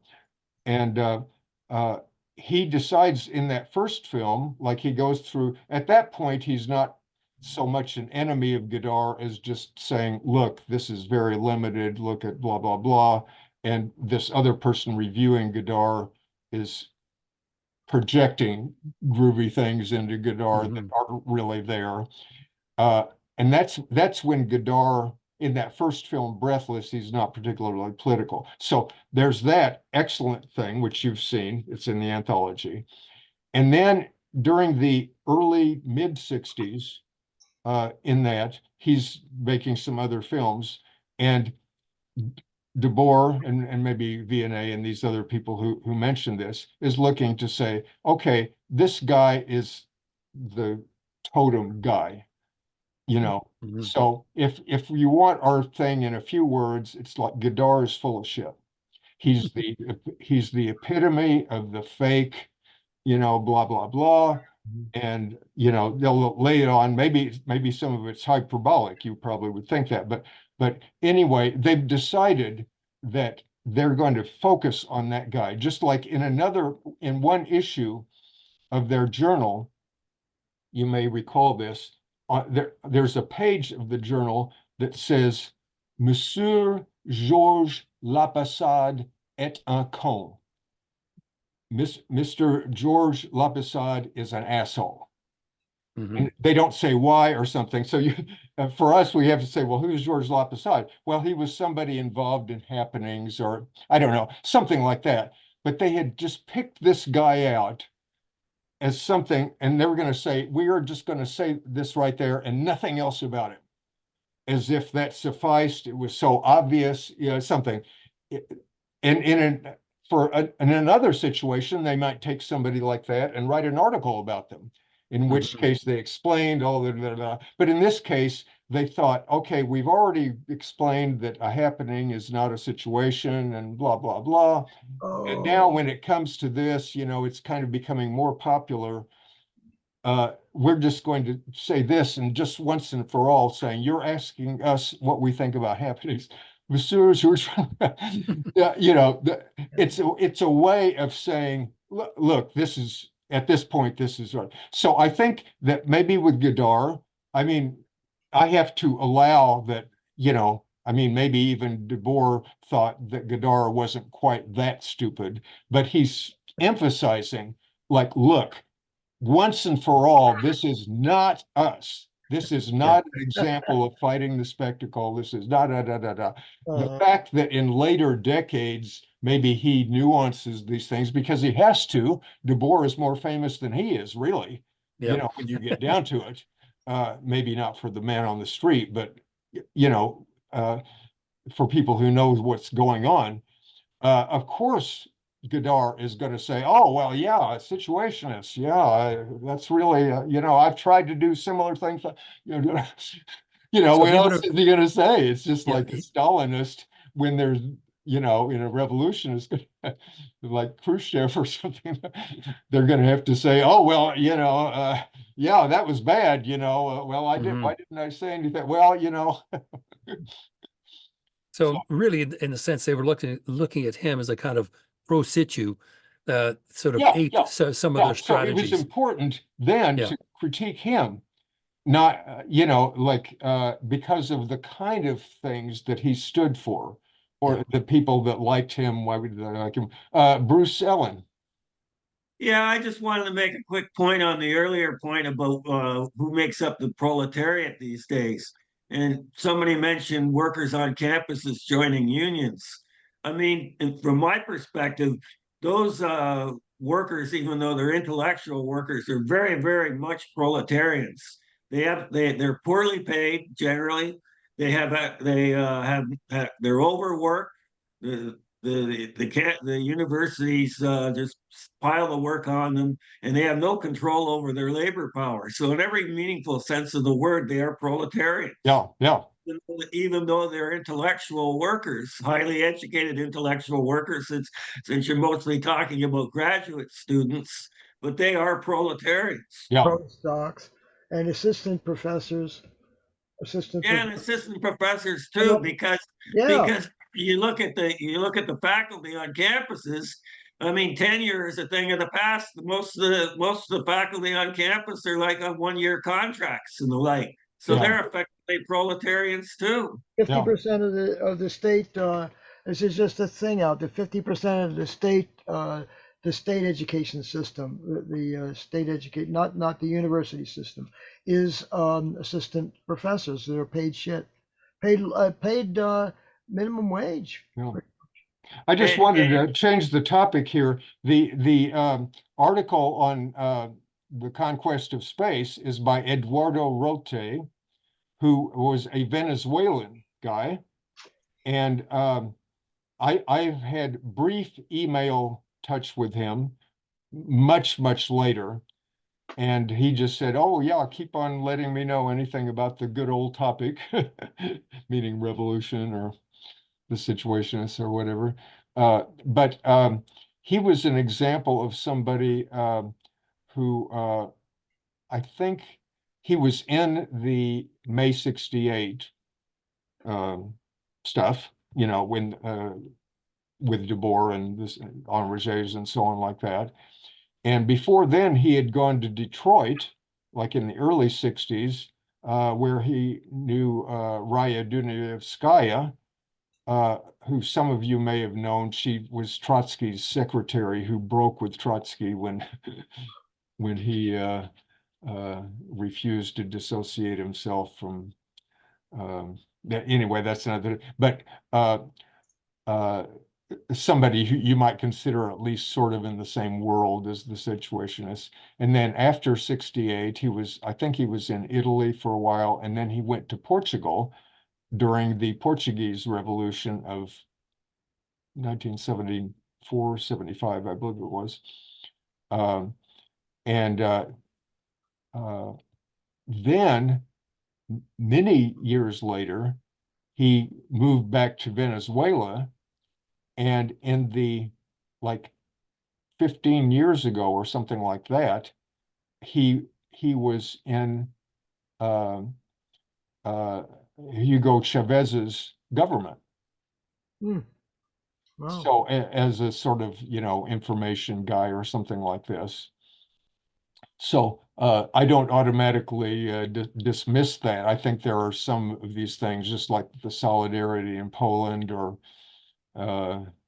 whatever. You can, you look at that, and he decided that Chavez was sufficiently, whatever. So as far as I know, he's still alive. And I saw a few things like about him online, where it said he had some kind of TV program where he was known as Professor Lupe. Anyway, he was one of these people.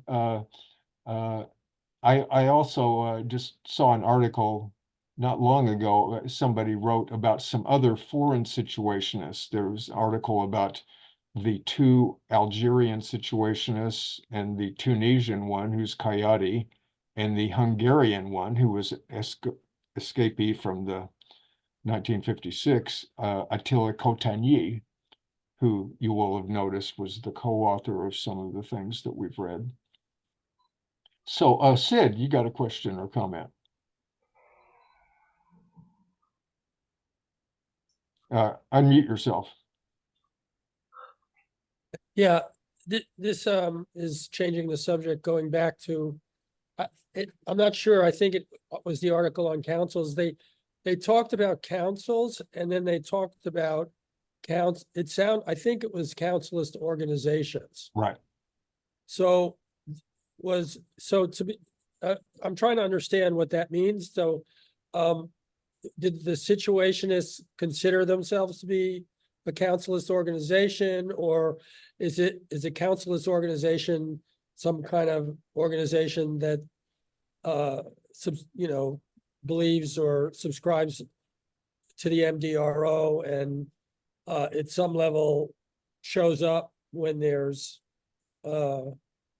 something happening, or what?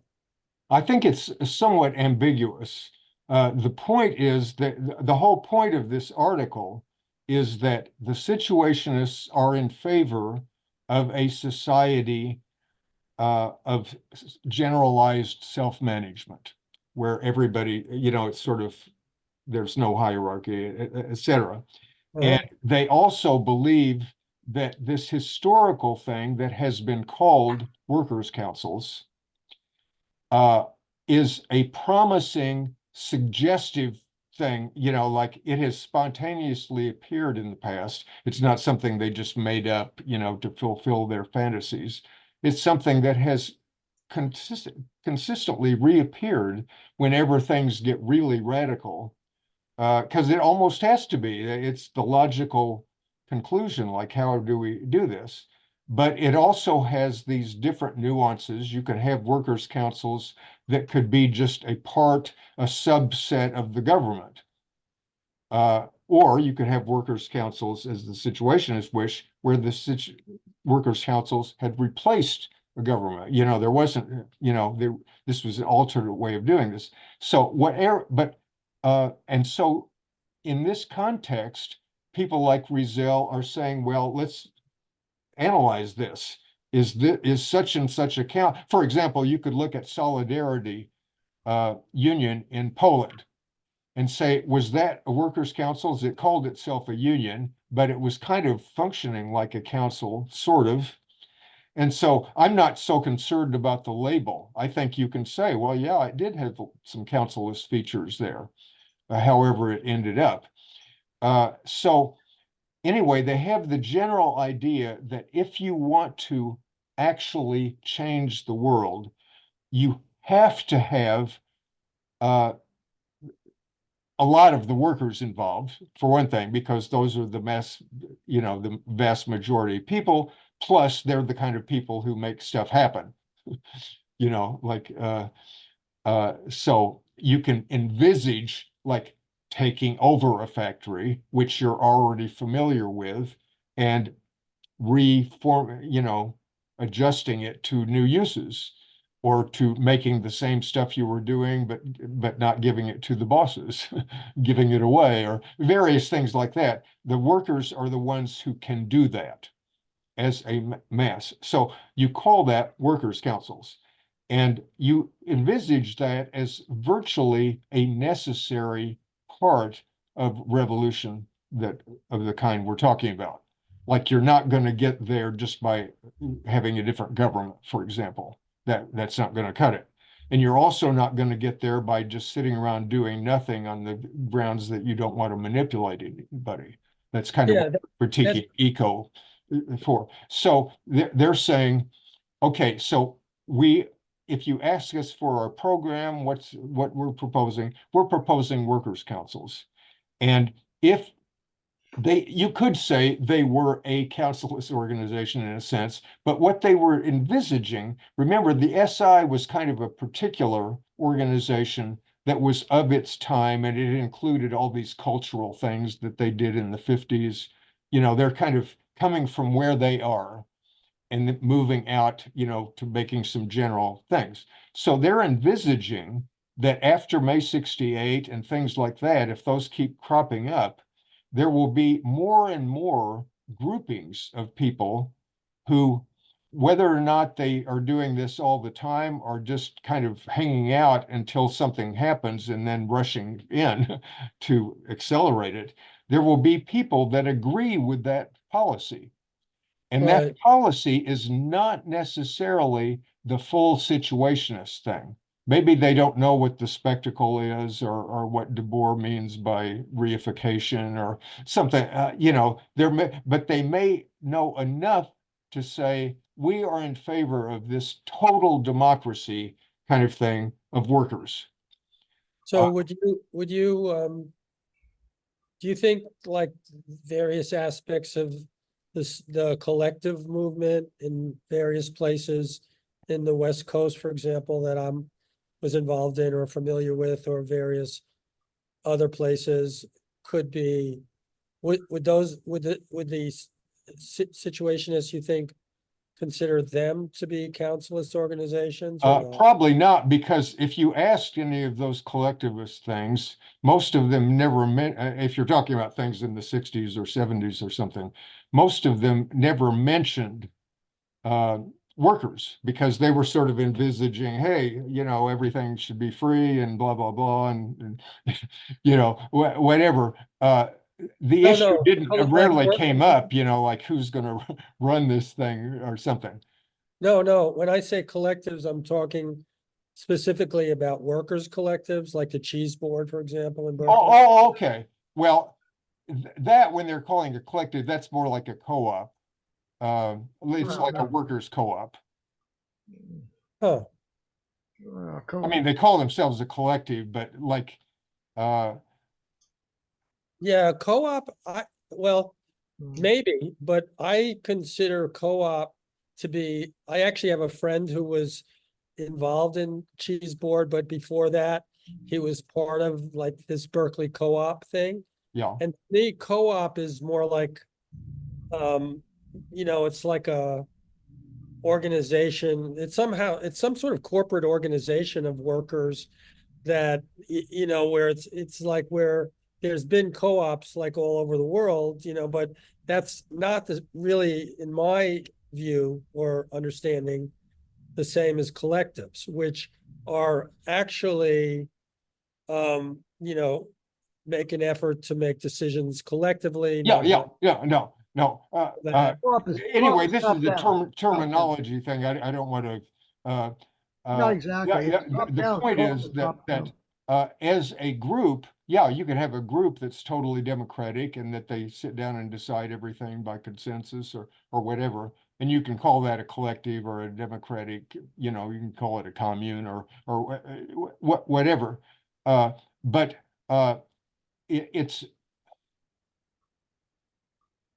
I mean, you could say, like, if something like May 68 cropped up and the cheese board is there, the cheese board would very likely fit in pretty nicely.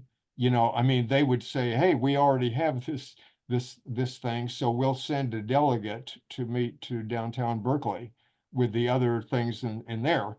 And then out of that, you might call that a councilist or assemblyist or something. Of which cheese board would be kind of like an affinity group, or, I mean, it would be just like a family that was a little bit bigger than normal. It's not really, how the cheese board people decide to divvy up the money or to decide on the work conditions or things like that. There's a lot of wiggle room in that. And you can say, fine, they're doing it democratically. Somebody else might not want to mess with that or something. But I wouldn't say that that's a workers' council in the sense, like a workers' council is kind of, from the get-go, it's antagonistic. It's hard for a workers' council to exist for very long unless things are really expanding so fast and so extensively that they can't be, because the workers' council, for example, a real workers' council in the cheese board would take over their building, but that the cheese board is renting their building. Actually, I mean, maybe they aren't, but I yeah, assume actually, that do they own their building? Found out last week, 2 weeks ago, that they actually bought it. They had to. Oh, okay. that's exceptional. But you get the idea. Like in the vast majority of cases, even if you had people agreeing on voting on working conditions and so on, you still have stuff like paying taxes, paying the rent, you know, Right, right. having other, you know, you get inspected to see if you're violating codes and, you know, all these kind of things. And you can't, like a workers' council would be illegal almost by definition, you know, because it would be Right, so right. so you It's almost can't like the chief somebody would warden. not declare themselves a workers' council unless they were in revolt, sort of, you know, Right, right. One part way I of a think movement, you know. so could one understand it as like a form of the positive project versus the negative project? Yeah, yeah, yeah. I mean, all these things, even very modest things like just a family doing something or a book, people having a book discussion group or something, can be considered like little favorable qualities of like of people being nice to each other or trusting each other or attacking issues that matter, things like that, you know. But the thing is, a workers' council, this is serious business. This is all workers' councils movements have been drowned in blood where they come up. It's not something that you just say, oh, us 10 people are a workers' council or something. It's Right. like, it's been serious enough that thousands, millions of people have died in those struggles. And nobody survived those struggles except by totally giving up. I mean, there weren't any workers' councils left after Franco took over or after Dubček was kicked out or, you know, Well, you just don't see them. You know, they come up in things like 1905 Russia, where suddenly the whole population is in the streets, kind of even more than Occupy. You know, if you can Chile, imagine Occupy. Chile. Chile. Yes. Yeah, I mean, and what was unusual about May 68, as you recall in the article, one thing that was unusual is that it wasn't drowned in blood. And they're saying this wasn't because the French government was nice and humanitarian. It was because the French government didn't dare. You know, they were relieved enough that they escaped this imminent takeover, you know, thanks to the Stalinists, basically, you know, who made sure that things didn't go farther. But right. if it had gone farther, there would have been, you know, a lot of deaths. And but May is very unusual in that thing, and that's what Debord pointed out. He said, after the Paris Commune, about 20,000 people were just killed in cold blood. You know, and it's been the same thing, you know, like in Spain and Hungary, so on. I think we have to wind this down, but thanks for some good comments here. Oh, John, we haven't heard anything from you, John Salt. Any comments before we go? No, not really. I just enjoyed some of the reading, some of the comments made about the Little Prince, Uh-huh. where they call the author a patriot and an idiot. And Yeah, I just thought some of it was quite lively and fun to read. yeah, yeah, Thanks for asking. yeah. Ed Barcelone, we haven't heard from you. Any comments or? No. But it's always been interesting to hear from you. Okay, okay. Thanks. Last call for any of you other folks, Zach, Eric, Greg. I think we heard a little from Greg, but not much. Otherwise, we have one more meeting for this SI anthology group. That's 2 weeks from now, which will deal with a few miscellaneous things that have been kind of left to the end. And then sometime, I think we'll probably just go directly into Society of the Spectacle. My schedule is a little bit unclear because I'm going to get a laser eye deal done in late February and early March. It's a very routine operation, but just where I get new eye lenses. So I'm not sure if that's going to disrupt what I do or not. There might be a little bit of skipping a meeting there, but I'll let you know if that happens. But otherwise, oh, and I do want to mention that if you don't,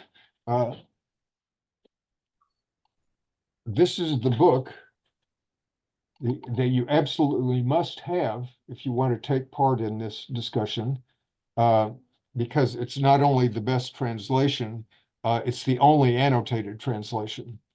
And we'll be going through this book. This is very small. It's just about 140 pages or something like that, compared with the SI Anthology, which is pretty hefty. But we're going to be taking 12 sessions for this compared with 10 for the SI Anthology. And the reason is, I thought that the SI Anthology is mostly pretty self-explanatory. There are things we can discuss or clarify, but the majority of articles, you know, you can understand them.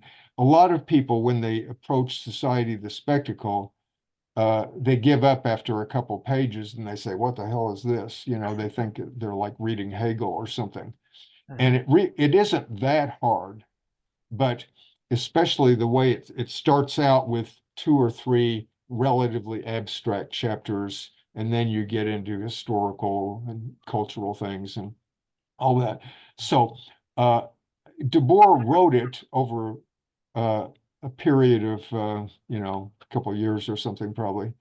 And he wrote it intending to really condense all the things that he was already, although he was a comparatively young guy, he had already been through, you know, 15 or more years of these kind of things in various political and cultural things.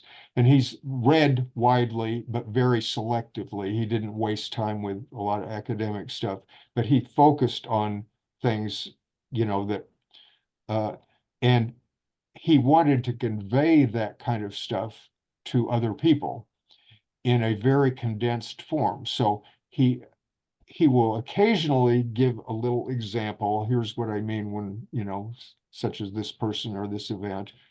But a lot of it is reduced to the kind of essence of what's going on underneath these things. And it's kind of how Marx worked in some of his, in Capital in particular. So it's a difficult book. It's the most, in my view, it's the most significant book, radical book of the 20th century, hands down. I'm not alone in that. I mean, there are tens of thousands of people who would say, well, of course, you know, this is just like you would say Capital or the Communist Manifesto was the most significant thing of the 19th century. And it was written with that in mind. By Debord, who we've already seen, the majority of articles that we've read are by Debord, or at least partially by Debord in this thing. So if you think there were brilliant things, imagine this is the guy that did all this different stuff. He also did these films, which I'll give you the link to. So it should be interesting, but therefore, what we're going to do is in these 12 meetings, we're going to read the entire thing out loud slowly. So we're going to read, I mean, I'm going to start out and I'll read the first 2 sentences, which is what, you know, it's the book is in these short sentences called referred to as theses usually.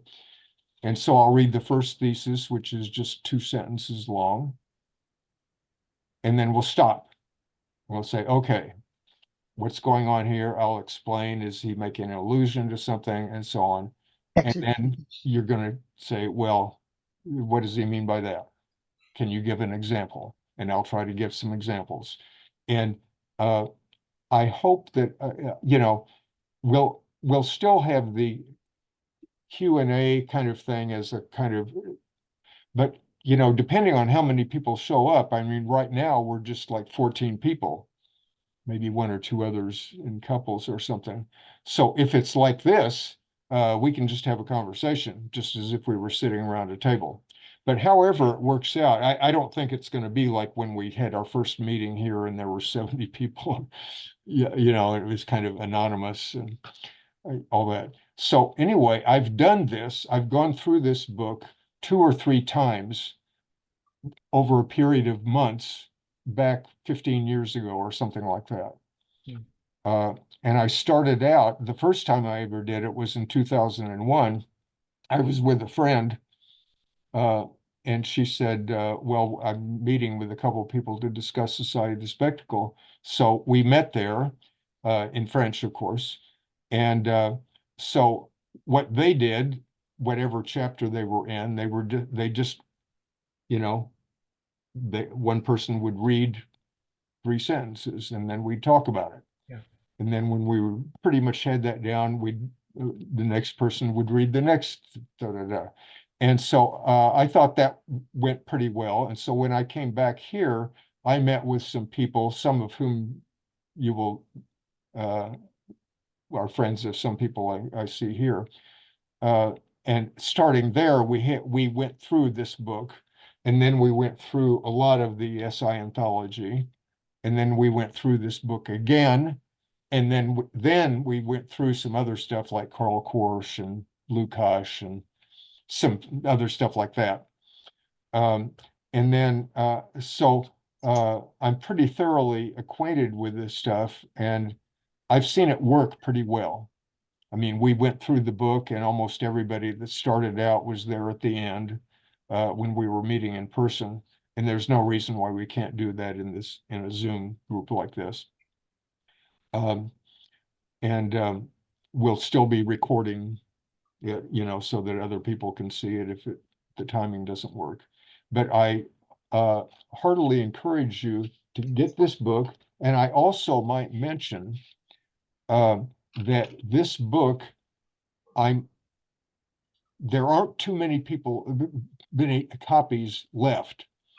And PM Press, which is a local press that many of you will know about, is going to be reprinting this book later in the year. And they're also going to be reprinting the SI anthology later in the year, which I only have, 100 copies left or something. So there will be a period, because this is the way publishers work, where it will not be available. Like I will have told any distributor that has it, send back all your copies, we're stopping it. Because the new publisher wants there to be a little period there where you can't get it, so that they don't publish it and there's still a competing edition. All that. Anyway, I'm just warning you that if you don't, you can get it now from from these places, links that I've got. There's plenty of copies, but it may be that a month or 2 from now, you'll say, "Oh, sorry, that's not available." You can still look online, but it's much less convenient, because I've got notes and it's so if you are interested, please order your book now so that you've got it.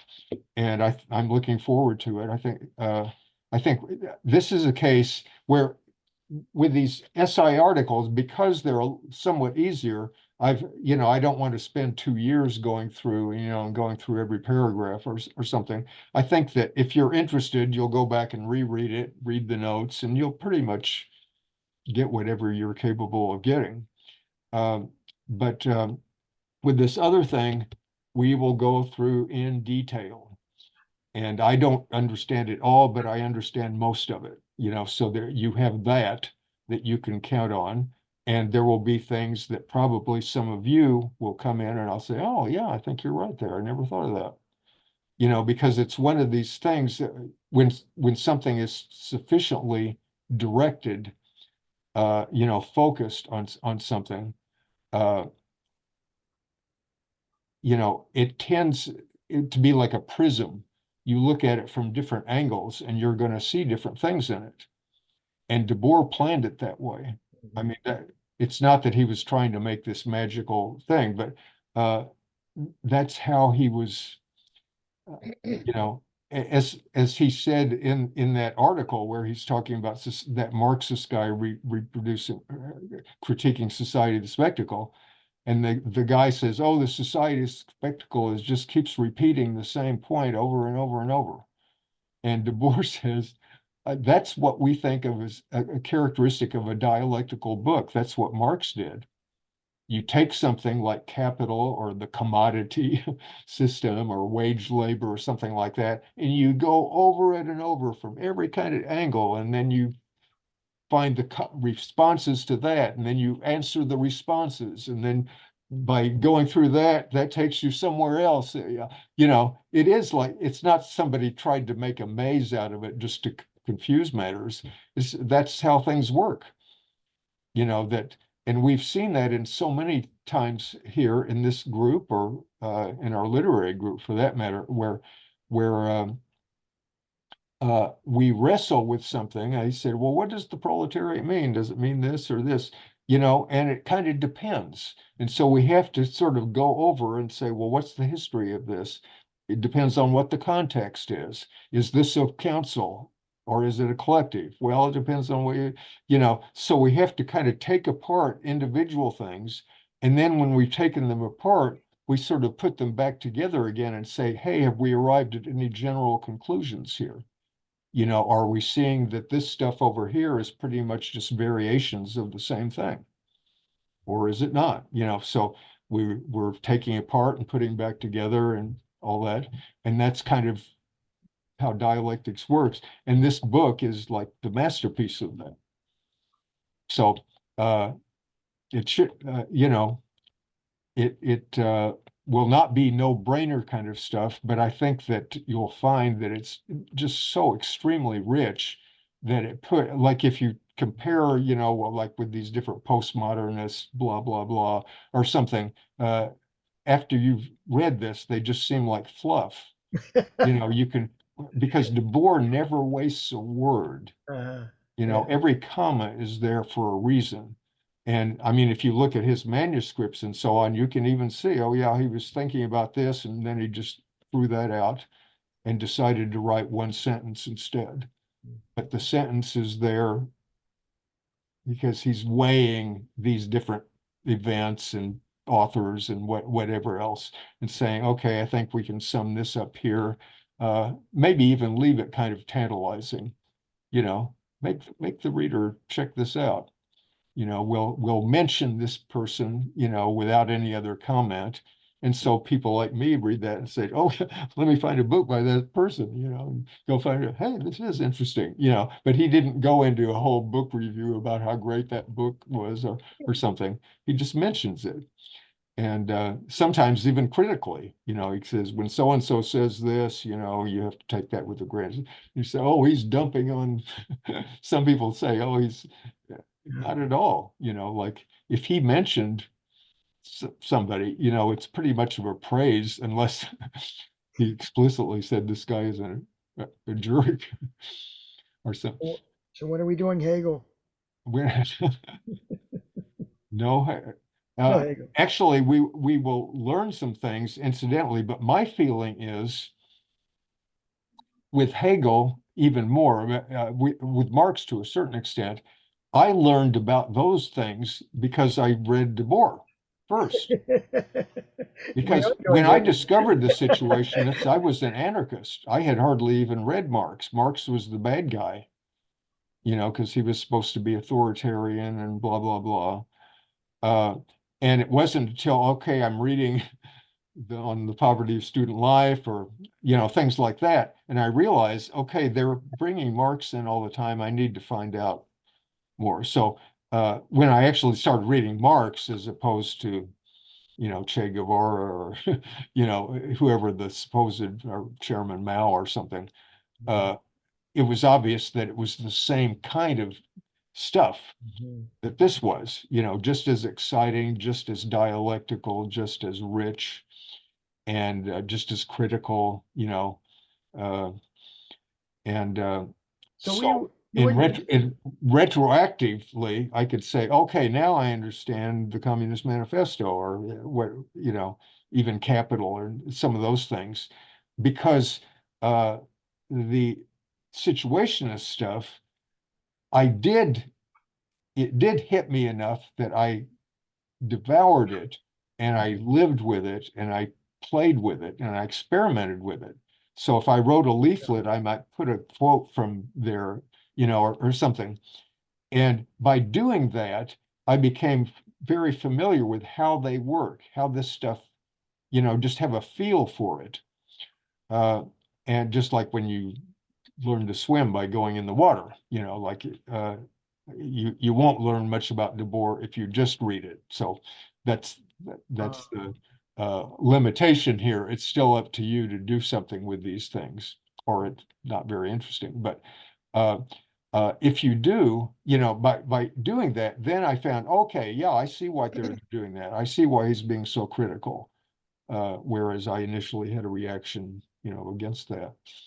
But so I think I've rambled on here enough. So thank you very much for having attended so attentively today and other times. So I'll hope to see you 2 weeks from now, and probably 4 weeks from now, we'll be starting with Society of the Spectacle. So unless anybody has any final words here. Thanks, Ken. Thank you. Yeah, Thanks, Ken. thanks. Thanks a lot, Ken. Thanks again. I just realized now he's not an anarchist. I'm a very light reader. A very light reader. Okay. See y'all in a couple weeks, or in some cases, 1 week. We're